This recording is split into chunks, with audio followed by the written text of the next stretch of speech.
Jinky and to the rest of the prosecutors want to answer. Meron na po bang update kung natanggap na po ba muna natin itong received copy ng articles, yung pinababalik po na articles of impeachment? Meron na po ba from the Senate? We have no official information yet whether the articles of impeachment, which according to you is being returned by the Senate, was received already by the Secretary General. I hope you understand that the members of the prosecution panel here has no participation whatsoever in the proceeding of the office of the Secretary General. Let's wait and see kung anong official information ng SecGen. But ano pong action po ng ating prosecution team? Tatanggapin po ba itong articles of impeachment, yung pag-remand? And what was your reaction to that while watching it last night? Well, in my opinion, as one of the member of the panel of prosecutors, to give way to the clarification which we want to seek from the impeachment court, I would defer receiving the articles of impeachment from the Senate, including whatever orders they will be transmitting to us.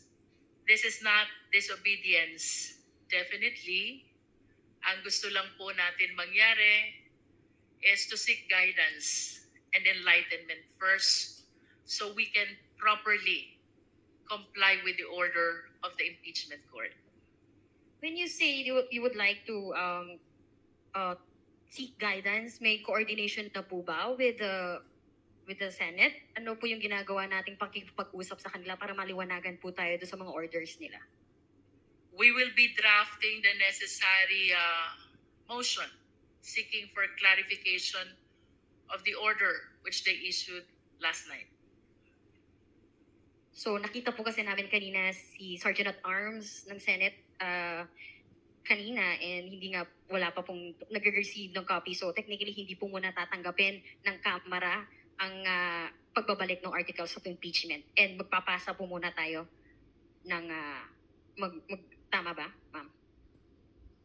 To give way to our efforts to clarify first the order, in my opinion, I would defer receiving the articles of impeachment, including the order issued by the impeachment court.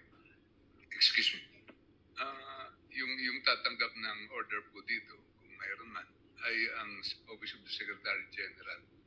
Hindi po namin alam kung ano ang magiging action ng Secretary General. Pero kung tanggapin niya, doon po kami mag-decide. Be that as it may, kami po ay naniniwala na ang power to initiate ng impeachment complaint ay nasa House, lalo na pag pinirmahan ito, in-endorse ng isang congressman at pinagbutuhan sa plenaryo. Itong nangyari dito, hindi lang itong ordinaryong impeachment. 215 of our members signed the impeachment complaint. Kaya first time ito na nangyari na may return sa atin. Kaya nangangailangan tayo ng clarification po dito. Bagamat prosecutors po kami at impeachment court sila, naguguluhan pa rin kami. At hindi namin maintindihan kung bakit ibabalik po ito sa amin. Ano po ang gagawin namin. Yun po ang isang bagay na kailangan namin maliwanagan. Sorry. Second to my last question na lang po. Some legal experts po are saying na instead of following the Constitution, itong mga senators po natin, they're creating legal issues po. And will you challenge this po ba? Itong ginawa po ng Senado sa Supreme Court, itong pag-remand, is this abuse of discretion na po ba?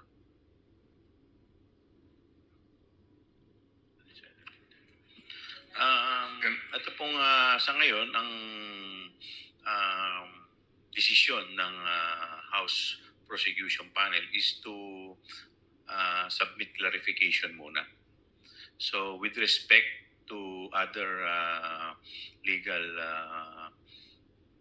remedies, hindi pa namin to na pagdidesisyonan. Until such time ma-receive namin yung sagot sa clarification. Kung Chua, you also mentioned kanina nagtataka kayo dun sa ginawa nga desisyon ng Senado at sila pa yung nagmosyon o mismong mga hurado, and you quote, sinabi niyo po, sila na yung parang nag-aabogado mismo kay VP Sara Duterte. How optimistic are you po na there will still be a fair and impartial trial? Well, yun po ay personal opinion ko. Hindi ko po alam kung ano yung opinion ng aking mga kasama. And in fact, nung akin rin pong personal na opinion, ito pong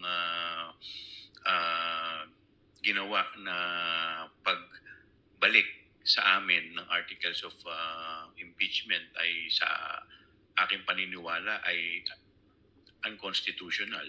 Dahil wala naman po ito, excuse me, wala naman po ito sa kanilang kapangyarihan, at ito po ay inaasahan natin na kung meron man mga motion na gagawin, ang gagawa po nito ay yung sa defense. Kaya yun po ay aking personal na opinion.